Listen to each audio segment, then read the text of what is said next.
Welcome to Winning with Anna Lee. I'm your host, Anna Lee Leonard, president of Mainstay Financial Group, right on the corners of Antes and Perry. Today, Kathleen DeMaria and I are going to continue our conversation we started last month. Just because when we get together, we got so much to talk about. It could go on for hours and hours. But we want to take up this whole idea of preparation ahead of time for the things that happen in life, because Kathleen and I have seen so much of it. And last month we were talking about what happens if a person suddenly passes away, and we talked about the younger people and those who are now the empty nesters as such. Now, the other side of that coin from the idea of someone passing away is divorce. And as we had said last month, the rate of that is just going up exponentially, it seems. Not quite sure of why. I don't know if it's because there are so many internet romances now that people don't get to know each other, they get married, or... I think that's what it is. In reality, if you break it down, it's the online situation. They don't really know each other. I'm not a divorce attorney, but if I ask my divorce attorney brethren, I think you're going to find that's what it's all about. I think it's a lot of it. And I think we're finding that with older couples, we recently had a similar experience with an older couple where the husband worked offshore and all of a sudden comes in and is walking out the door because he met someone online. I mean, now that's scary. And these people have been married like 40 years. They're in their 60s. They got married in their 20s. I mean, so let's talk about the legal implications of divorce. And we kind of hit on that, I think, with the death thing of some of the things you can do ahead of time to protect yourself. So let's kind of do the same thing. Let's go to the younger couples, and then we'll deal with the empty nesters. So couple are married, they've been married a short amount of time, no children yet. What are we going to run into? Well, if that situation happens and someone walks out the door, then we've got to worry about dividing up the assets. How are they going to be divided up? Who brought the assets into the marriage in the first place? Did we have a prenuptial? Even the youngsters should think about prenuptials. Yes. Because we never know. So if we've brought in this amount of money and he's brought in that amount of money, if we have a prenup that says how we're going to divide it, all is well and good. If we don't and it's all joint, it's probably going to end up being split down the middle. Down the middle. Wow. Now, one thing that we do have in Florida is separate property. So if you keep everything separate, it's not going to walk out the door with the spouse. So what do you mean by that separate property? Would that be like just a house, or is it money? So let's say my mother passed away and left me $50,000. Okay. And it's in an account just in my name, and I have never put my spouse on that account. In the event of a dissolution of marriage, that's considered separate property in Florida. Okay. So that's not going to be part of what's divvied up between the two.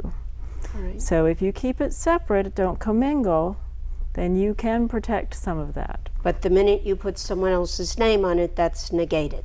The minute you put somebody else on there, it's negated, and which I see time and time again with people that we've done prenups for. I tell them, no commingling. Really, no commingling. Don't do it. What do? They go buy a house together, or they go open up a joint account. Yeah. I said, that's commingling. That is commingling. Separate means separate. So. Separate is separate. So let's make this a little bit more complicated. Younger couple, they've been married several years, they have 2-3 children. Oh, well, now what's going to happen? Well, they're going to have to figure out what kind of custody arrangement they're going to have with the kids, whether it be joint custody, one primary parent having custody. They're also going to have to figure out how we're going to figure out child support. And we have in the state of Florida guidelines that are used to figure out child support. So basically they take the husband's income, they take the wife's income, they figure out who's going to have the kids when, and that's how they calculate, with a formula, child support. Who's going to pay what? Who's going to pay what? Those children. Wow.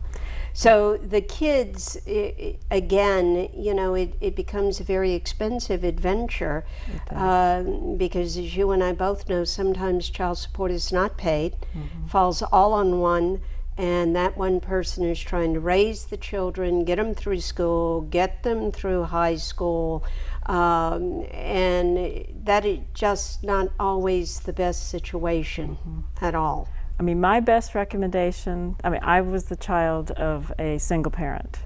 I observed as a child that you need to be able to take care of yourself no matter what. Yeah. So I've always worked, because who knows, you know? Well, and you and your husband, and I love your husband. He's such a nice looking man and such a good man. He really is. But you were telling me you two are going to be married 35 years. On the 4th of July, we'll have our 4th of July. Oh my gosh, you got married on the 4th of July? Independence Day. I always wanted to have my anniversary off, and it's worked out because they haven't changed that day. I love it. I love it. But you know, we were talking about it before. It's no matter how long you're married, there are times when it gets very trying. You know, sometimes you could kill them, but you work through it. It depends on how much do you really love that person, how much do you want to keep the relationship together. And I think too often people just throw their hands up and say, oh, it all isn't honeymoon and kisses anymore. Well, that develops and that evolves, and that can prevent a lot of that divorce situation. So Yeah, you need to have my husband on here. He's a psychologist. that's right. You know, what a great idea. He and I could talk about the whole psychological thing of money and divorce, and I love it. Tell him I want him on here. Okay. But you know, those are the things we have to think about. So children definitely have a whole different aspect about them. And one of the things I found that I think is a huge mistake, and I see it happen with younger couples as well as older couples. Women, we tend to be nesters. We tend to like our house, our things, and we get this thing in our brain that our children have got to be raised right in that house. So too often, I think women say, I want the house, you take the money. I see it happen. That's catastrophic. I see it happen. I mean, the house can't feed you. The house won't pay the bills.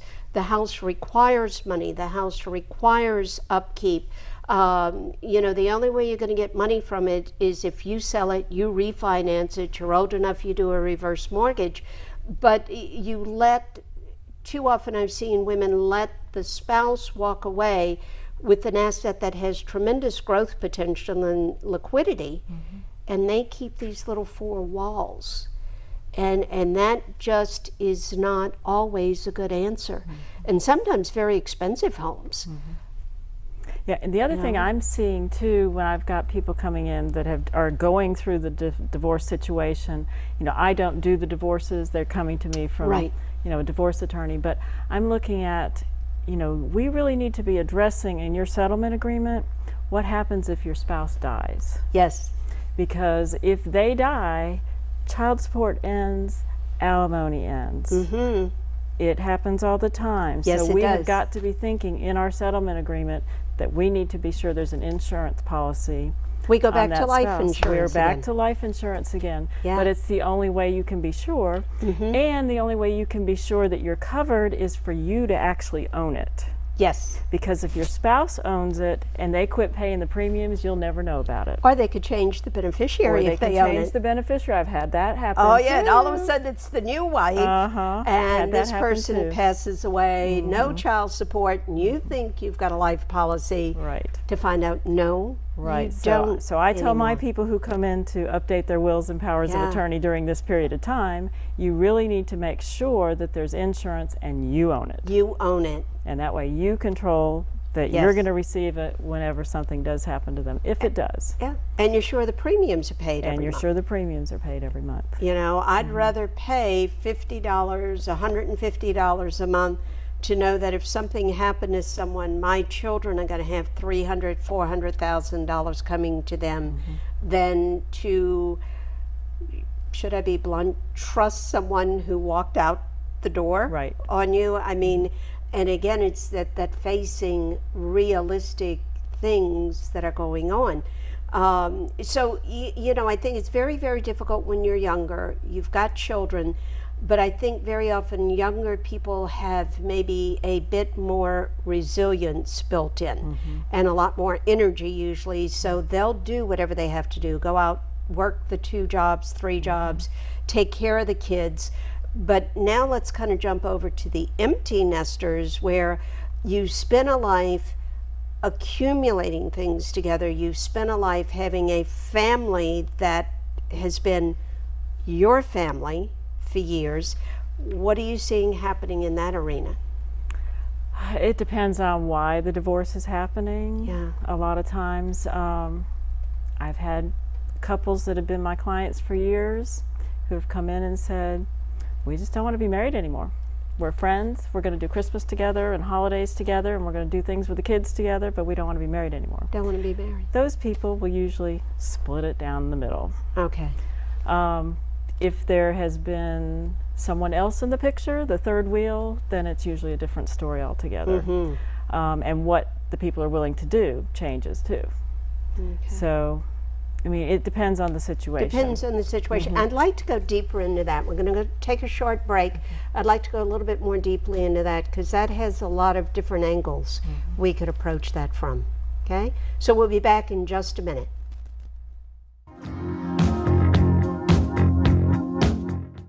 Retirement strategies come in all shapes and sizes. One strategy does not fit all when it comes to reaching your retirement goals, and considering all your options may be, well, more than you want to think about. So whether you're looking to retire or already living in retirement, you need a strategy tailor-made for you. Hi, I'm Annalee Leonard with Mainstay Financial Group, and I'm here to design a financial plan for you and for those that you love. Hart, what's going on? I'm leaving. Why? What did I do? Not enough. You constantly ignore me. You barely eat anything healthy. You're half as active as you used to be. The pressure is just too much. I quit. Okay, I get it. I'll do better. Just please, don't leave. Okay. But remember, if I go, you go. Listen to your heart. Don't let it quit on you. Uncontrolled high blood pressure could lead to stroke, heart attack, or death. Get yours to a healthy range before it's too late.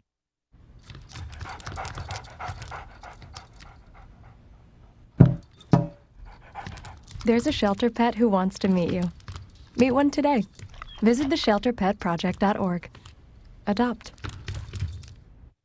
Mainstay Financial Group offers advocacy and personal financial guidance in a caring environment. That's the heart of our practice. At Mainstay, we're dedicated to exemplary service and a caring relationship with our client, not with a number. Plan for the future now with Mainstay Financial Services.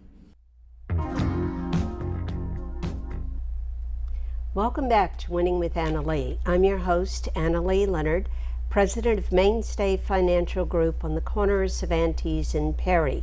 And today my friend and colleague Kathleen DeMaria is joining me, and we're continuing our conversation about what happens in this new world we're living in, where we're seeing divorce not only in younger couples but in the empty nesters. And you know, we've both seen it. These people in their 50s, their 60s, even their 70s that are all of a sudden saying, like you just said, you had a couple that, I don't want to do this anymore. Sometimes it's a third party involved, depends on what's going on. So legally, let's go back to the legal aspect of this. What would you say to your client? What are some of the first things they need to make sure they're handling and taking care of? Okay. I have many divorce attorneys in the Pensacola area that refer clients to me who are in the process of going through the divorce. Sometimes it can be a quick process, but most of the time it's a very long process. So I'll have, let's say, a wife in my office, and there's been a third party involved with the husband, and she wants him out of everything. She wants him out of the will. She wants him off her power of attorney. She doesn't want him making decisions about whether or not to pull the plug on her. Probably a good idea. Yes, it probably is. Not a problem changing the power of attorney. We can do that for anybody. So she can choose whoever she deems appropriate. Could be one of the kids. Not a problem on that. On the will, unfortunately, I can't leave him out 100%. As long as they're married? As long as they're married, the state of Florida says if I die and I have a spouse, my spouse is entitled to several things. Life estate in the house, at least. Okay. Also, 30% of everything else. 30%. That's a lot of money. It is. So usually, you know, the blood drains from her face. I don't want to leave that, you know what, anything. Yeah. You know? So what we have to be looking at for this situation is what we call an elective share trust.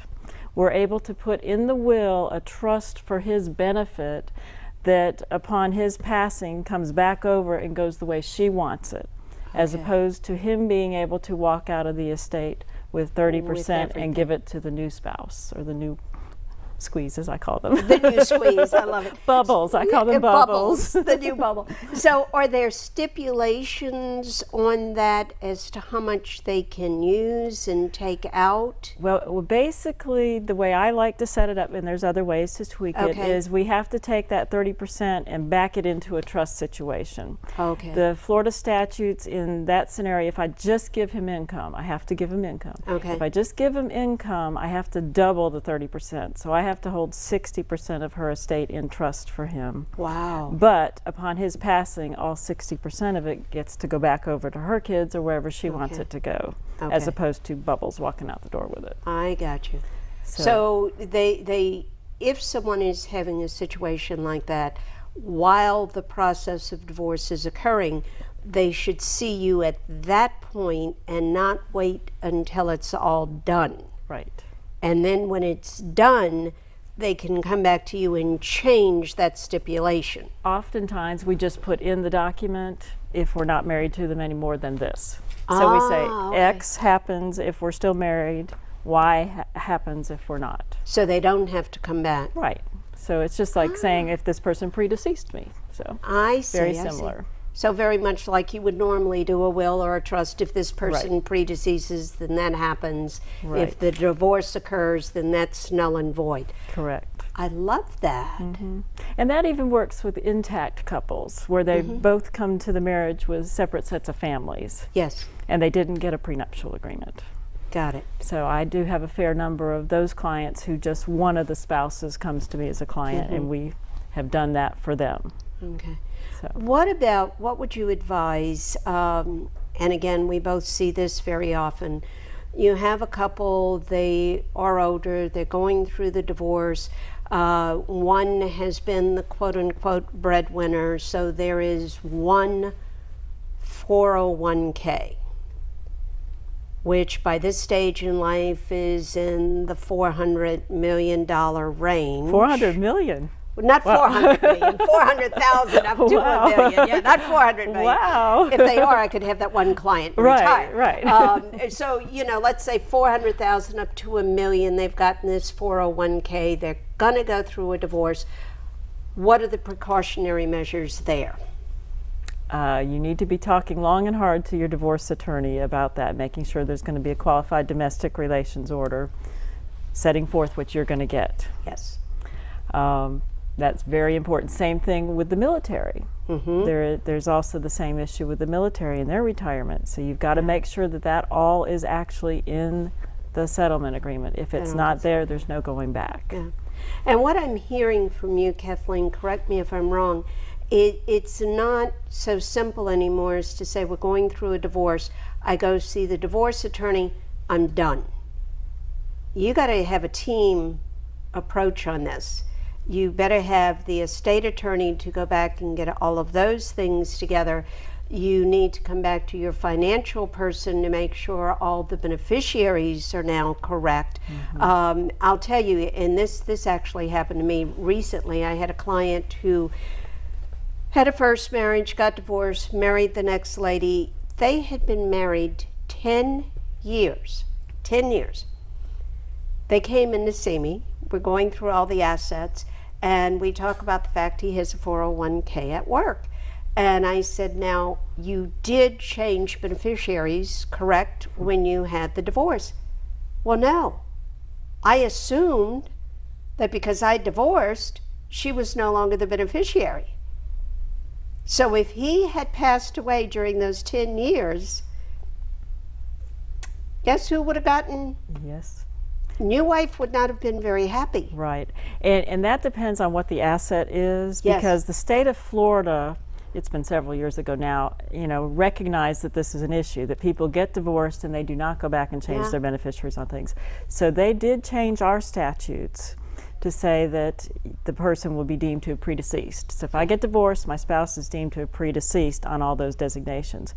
But Florida law does not trump federal law. Right. And we see a whole lot of federal retirement in these parts. Oh, unbelievable numbers. So they've got to remember to go change your beneficiaries on everything. Yeah.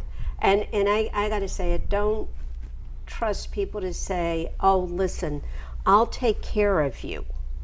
I'll make sure that part of this goes to you. No, you want that, and you want it now. Correct. Don't fall for that, because I've seen too many things happen in that situation also. What about if we've got the couple, let's say they're older, they've already sold the home, they're living in an assisted living facility, let's say, because they wanted to be somewhere smaller where they didn't have all of the things to take care of. Probably they're not going to run into as many obstacles, I would think, as the couple that still has the house and all the things that go with the house. Seems to me that would be if they got a divorce situation. But let me think about this. What would happen, let's say, if they bought into something like a progressive community, like Azalea Trace, and they buy in as a couple and they're paying their rent as a couple, and then one decides they don't want to be married? They bought in as a couple. They did. That's an issue. Wow. Something fun for the divorce attorney to work out. What a quagmire to work out. And hope they have enough to buy into the apartment next door. Or down the hall. Or down the hall. Down the hall. I have, honest to say, I've had some clients who did get divorced after 50-something years of marriage, but they live next door to one another at their assisted living. That's just amazing. It didn't make sense to me, No. but that's the way they did But it. if that's how they can make it. Or they bought a duplex and they each lived on either They each side live of the on duplex. one side Yes. and probably have dinner together and coffee in the morning. Might as well just stay married. I don't know. Yep, probably easier. It probably would be. So I think the whole theme we've tried to bring out last month and this month is, first of all, pre-prepare for the process of death, because that's the one thing we know is certain. Pre-prepare, know that it could happen, plan for the worst that could happen. The divorce situation, we can't really pre-plan, but we could keep some things separate. We can pre-plan because we can do not only prenuptial agreements, but postmarital agreements if both parties are agreeable to doing that. Okay. So you could always look to the future and say, this is what we're going to do if something happens. If something, that's a good idea. Oh, I didn't even know you could do that. Oh, yes, you can. See, I learn something new every day. That's the beauty of life, isn't it? That's right. Hanging around with intelligent people, you learn something new every day. So they could do that. But I think, again, the big thing is be aware of what your options are. Be aware of the fact you should work with a team in this situation. Definitely. Because, like you said, divorce attorneys refer to you, they refer to me, we refer to them. And we need to have the accountant in the mix in a divorce, Yes. too. Yes. Because there's enormous income tax consequences at times, depending on how things are divided up. So I always, if I'm looking at somebody who's in the process of a divorce and there's a lot of assets there, I'll say, you need to go talk to your accountant too. Yeah. Because there's ways that these things can be done to avoid some major income tax consequences. Yeah, and I'm glad you brought that up, because that's a key vital part of the team, and educating that the person who's going to now be single, that their whole income tax bracket may now change. The income tax tables are not very nice to single people. That's correct. So it could do things like raise your Medicare premium, it could raise your taxable income. So you've got to be careful as to how you claim things, when you claim them, and understand what it's going to mean for you in the future. And when you plan to sell them too. Yes. Because depending on what your income tax situation might be, it might be better to sell it later rather than sooner. Sometimes it's better for the married couple together before the dissolution's over to get it sold. So it just depends. Yeah. So I think the thing is, like you and I have always talked about, don't try to do your will on your own. Don't try to do a trust on your own. Don't try to do your full financial planning on your own. For goodness sakes, don't try to do your divorce on your own or deal with someone's death on your own. There are too many legal things that the majority of us just, we don't think about because it's not a part of our everyday life. That's right. Excuse me. And all of a sudden you're faced with decisions and legalities. You have to have the people who are the experts. That's true. Any last words of wisdom for me? Any last words of wisdom for you? Plan, plan, plan. And maybe we should plan. And maybe we should plan again. Maybe we should plan again. I think it's a great idea. You've got great people here in this city that are here to work with you and for you and to give you the answers that you need. Pick up the phone, call us. We'll be glad to talk to you. If we can't help you, we're going to send you to somebody who can. We'll see you next month.